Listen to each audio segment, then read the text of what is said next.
I'm Sinclair, and I'm with Architecture for Humanity. We are a non-profit organization that provides architecture, design and construction services for communities in need around the world. And what are some of the big projects you have going on right now? Well, we had a lot of work around education, building schools, building sports facilities for youth groups throughout Africa as well as in South America. So we're doing a center in Rio, doing one in Cape Town. We have 6 other centers underway. We've also been involved in post-disaster reconstruction. We just finished up after Katrina. I think we had about 700 homes that we were involved in, as well as a couple of centers.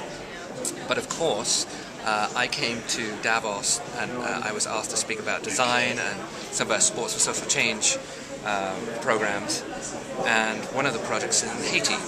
So suddenly we are heavily involved in the rebuilding in Haiti. I know you launched a new project today. Can you tell me about it?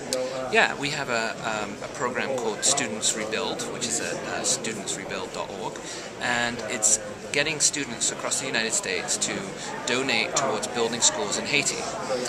What's special about it is not only do we have a match up to $500,000, so students collectively could raise $1 million to build a lot of schools, but we're also going to connect the schools once they're built, and so you'll actually see what they look like.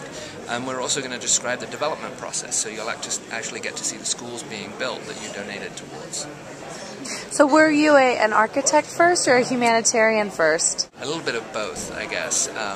I was inspired to become an architect because of bad architecture, so I guess I was a humanitarian because I wanted to change those environments. But I kind of consider myself a recovering architect because I no longer design as much as I used to, and I focus my attention on the world's poor and those in need. My first instinct after the earthquake was trying to rationalize how we're going to rebuild, and it suddenly hit me.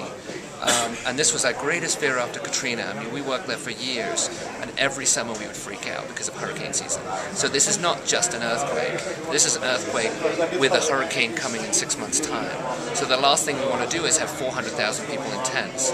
And so when I said, it's the buildings that kill, not the people, what I meant by that is that there's such it's actually a fact that the buildings that collapse kill people because of the standards.